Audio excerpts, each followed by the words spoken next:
बिस्मिल्लाहिर्रहमानिर्रहीम। बोलते कालम के साथ मैं आमिर रज़ा खान। और जंगें कभी तरक्की लेकर नहीं आती हैं, तबाही लेकर आती हैं। और इंडिया पाकिस्तान की ये जंग जो सिर्फ 3 दिन चली, 3 दिन इंडिया करता रहा, सिर्फ 4 घंटे में पाकिस्तान ने उस जंग का खात्मा कर दिया। और इंडिया जो है वो भागने पर मजबूर हुआ। ना सिर्फ भागने पर मजबूर हुआ बल्कि उसने अपने अमेरिका जो उसका आका है उसकी मिन्नतें की। फिर उसके बाद सऊदी अरब जो हमारा दोस्त है वहाँ की मिन्नतें की। और अब तो इंटरनेशनल मीडिया भी पुकार कर बता रहा है, इंडिया को बार बार झंझोड़ कर बता रहा है कि आप गए थे मिन्नत करने कि पाकिस्तान को रोका जाए, क्योंकि पाकिस्तान ने जो हमला किया वो इतना शदीद था कि भारत से संभाल सकता था। हम जंग के शुरू में ये समझते रहे कि शायद हमने बहुत कम नुकसान किया है भारत का, लेकिन अब जब अदाद-ओ-शुमार सामने आना शुरू हुए हैं मुख्तलिफ सदका ज़राए से,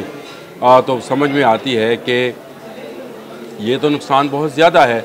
आज मैं एक डॉक्यूमेंट्री देख रहा था इन्फो सफारी की, जिन्होंने इस बारे में बताया कि पाकिस्तान और इंडिया ने क्या खोया क्या पाया 3 दिन की इस जंग में, जिसमें 2.5 दिन जो है सिर्फ इंडिया हमला करता रहा।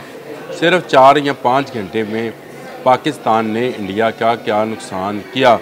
और इस डॉक्यूमेंट्री के अंदर जो बाहर की एक न्यूज़ एजेंसी ने तैयार की है, उन्होंने बताया कि पाकिस्तान की अफवाज ने पहले घंटे में ही 5 भारतीय जहाज़ गिराकर अपनी बरतरी फ़ज़ाओं में साबित कर दी थी।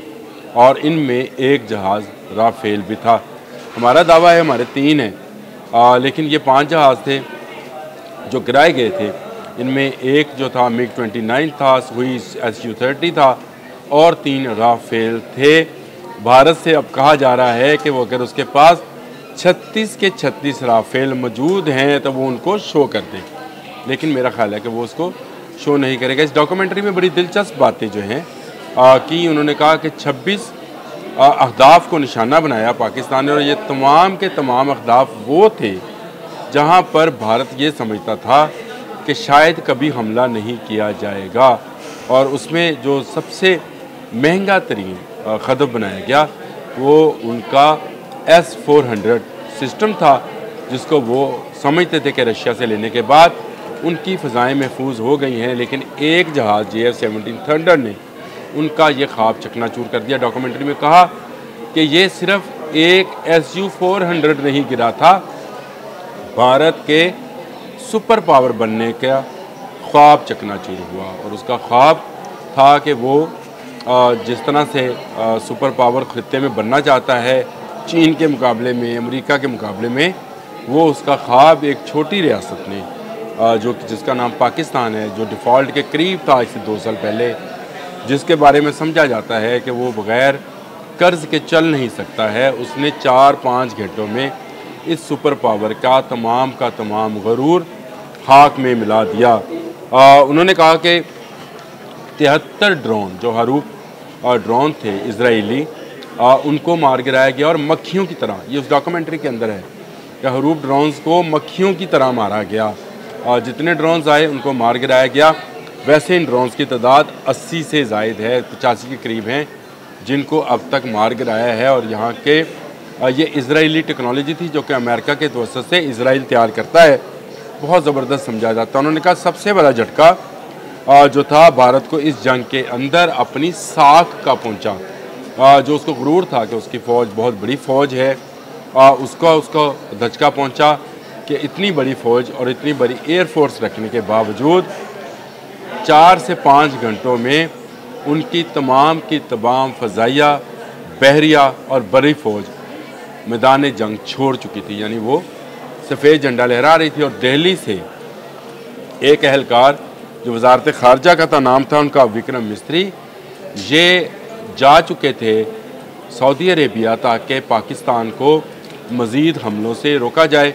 और दिल्ली से हॉटलाइन पर अमेरिका के वाइट हाउस में रब्ता कायम किया गया और वहाँ के सेक्रेटरी ख़ारजा से ये कहा गया कि आप इस जंग को रुकवा दें, हम मज़ीद जो है बर्दाश्त नहीं कर पाएंगे। और इसके बाद डोनाल्ड ट्रंप जो हैं सामने आए, उन्होंने इसको ख़त्म किया। उन्होंने कहा कि राफेल का गिराए जाना ऐसे ही है जैसे आप एक फरारी ख़रीदें और एक स्कूटर उसको ठोक दें।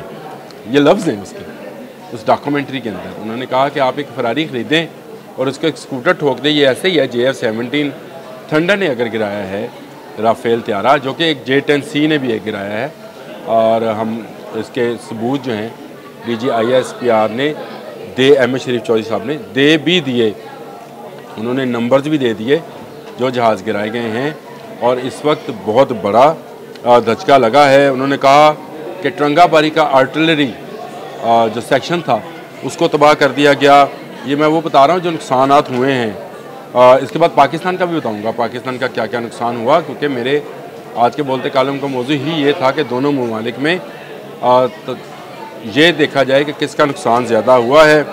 उन्होंने कहा कि आर्टिलरी गन पोजीशन, और फिर मारीपुरी का फील्ड सप्लाई डिपो, उधमपुर का एयर बेस, इसके बाद नगरोटा का ब्रह्मोस बैटरी साइट, पठानकोट में एयर बेस, फिर ब्यास का ब्रह्मोस मिसाइल का ज़हीरा तबाह और बर्बाद कर दिया गया। फिर उसके बाद उधमपुर एयरफील्ड, फिर पूंछ एयरफील्ड और पूंछ एयर बेस पर भी S-400, ये कल बताया है DG ISPR ने कि वहाँ पर भी S-400। इसका मतलब ये है कि टोटल नुकसान जो है $2.3 बिलियन का हुआ है, और $1.5 बिलियन का एक सिस्टम है। तो 4 इनके पास टोटल थे, जिनमें से 2 उड़ा दिए गए। और ये इस जो डॉक्यूमेंट्री है उसमें एक लफ्ज़ उन्होंने और बोला है कि भारत को ये जंग इसलिए भी महंगी पड़ी, ऐसा लगा कि जैसे गधे को डरबी में भगा दिया गया हो। यानी इंडियन एयरफोर्स को वो इस तरह से बता रहे हैं कि गधा है, और पहले ही घंटे में अपने 5 जहाज़ गिराए गए। वैसे 6 जहाज़ गिरे हैं, लेकिन इससे भी ज़्यादा हैं। वो भी मैं आपको बताता हूँ, जो जहाज़ अपने हैंगरों में ही तबाह हो गए उनकी तादाद इससे कहीं ज़्यादा है, जो इंडियन एयरफोर्स अभी तक डिस्क्लोज़ नहीं कर रही है। और उसकी बड़ी वजह उन्होंने कल बता दी भी, उनके एयर चीफ ने ये बात की थी कि हम अगर ये नुकसान बताएंगे तो इसका फ़ायदा पाकिस्तान को होगा। जी बिल्कुल होगा, पाकिस्तान को होगा। और भारतीय अफसर जो हैं वो इस बात को अभी तक छुपा रहे हैं। फिर हमारे रॉयटर्स ने जो स्टोरी, मैंने परसों भी इस पर बात की थी, उन्होंने कहा कि $83 बिलियन सिर्फ 2 दिन में भारत के स्टॉक मार्केट से निकल गए। ये बहुत बड़ा लॉस है एक ऐसे मुल्क का जहाँ पे गुर्बत जो है अपनी आखिरी हदों को छू रही है, जहाँ पे मेल न्यूट्रिशन जो है पाकिस्तान से भी कहीं ज़्यादा है, और जहाँ के टैक्सेस का पैसा मोदी ने खाम खा के एक वोट बैंक के लिए छेड़ दिया। उस डॉक्यूमेंट्री में ये बताया गया कि मोदी का इक़्तिदार भी अब जो है वो नहीं रहेगा। मोदी जो ताज पहनना चाहते थे पाकिस्तान की शिकस्त का, वो जूतों का हार बन गया उनकी शिकस्त पर।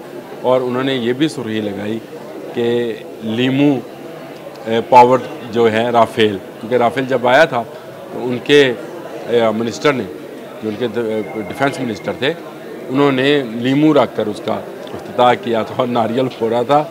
इसका भी मजाक उड़ाया गया है। पूरी दुनिया में जो है इस वक्त इंडिया की बदनामी हो रही है, और भारत किसी को मुंह दिखाने लायक नहीं रहा है। हाँ, अब आ जाए पाकिस्तान के, तो पाकिस्तान ने ज़रूर एक जहाज़ पाकिस्तान का डैमेज हुआ और वो तबाह नहीं हुआ, और इंडियन क्लेम करते हैं कि उनकी 26 एयरफील्ड जो हैं उनको नकारा बनाया गया, जबकि पाकिस्तान के सिर्फ 3 एयरफील्ड जो हैं उन पर उनका ब्रह्मोस मिसाइल चला। बाकी ब्रह्मोस मिसाइल जो हैं उनको हमने डिसलोकेट कर दिया, यानी वो जिस जगह गिराए जाने थे वहाँ नहीं गिराए, उनको वीराने में हमने गिरने दिया, और वहाँ पर उसकी कोई तबाही नहीं हुई। पाकिस्तान के बारे में ये कहा जाता है कि पाकिस्तान का कोई भी ड्रोन जो है वो भारत नहीं गिरा पाया है। ये तुर्किश ड्रोन है। एक ड्रोन शायद श्रीनगर में इन्होंने दावा किया था, लेकिन वो अभी तक दावा है, उसकी कोई तस्दीक जो है वो सामने नहीं आई। पाकिस्तानी ड्रोन तो दिल्ली तक घूम कर वापस आ गए, लेकिन उनके जो यहाँ पर आए वो वापस नहीं गए। भारत ने इस सारे अपने जंगी जुनून में अपने दोस्तों को भी जो है शर्मिंदा कराया, जिसमें से इज़राइल, मैंने आपको बताया कि उनका हरूप वो नाकाम हुआ, उसकी टेक्नोलॉजी, और पूरी दुनिया के सामने आश्कार हो गई कि ये मक्खियों की तरह मारे जा सकते हैं। फ्रांस जिसने राफेल दिए थे वो भी बदनाम हुआ, और उसकी राफेल के शेयर्स जो हैं वो गिर गए। अमेरिका भी, जो कि इस वक्त पुष्टपनाह बना हुआ है, उसको भी जो है काफ़ी उसकी साख को नुकसान पहुंचा रहा। आखिरकार उससे आकर अपने नए गोद लिए मोदी को बचाना पड़ा, लेकिन मोदी की सियासत अब ख़त्म होने जा रही है, क्योंकि वहाँ पर अपोजिशन ने सवाल उठा दिया है कि जो नुकसानात हुए हैं उसका हिसाब दे दे कि कितना नुकसान हुआ है। जब असम्बली में बात आएगी तो वहाँ वो झूठ नहीं बोला जा सकेगा जो मीडिया पर बैठकर media jokers, Indian media jokers जो हैं बयान कर रहे हैं। वो अपनी शिकस्त को फतह में बदलना चाहते हैं झूठ के साथ, लेकिन बहुत जल्द उनको रियलाइज़ होगा कि ज़्यादा झूठ बोलना सच नहीं हो जाता। ये मैं नहीं कह रहा, ये वो जो मैंने आपको वेबसाइट बताई है उसकी डॉक्यूमेंट्री है जो उन्होंने इसी पे की है, और उन्होंने कहा कि इंफॉर्मेशन इन्फो सफारी के नाम से है जी। अगर आप देखना चाहते हैं आप भी देख लें। इन्फो सफारी वालों ने बड़ा ज़बरदस्त तजज़िया किया है इस 3 दिन की जंग का, जिसमें भारत को सिर्फ 4 से 5 घंटे में पाकिस्तान के जवाब पर मुंह की खाना पड़ा। आज के लिए इतना ही।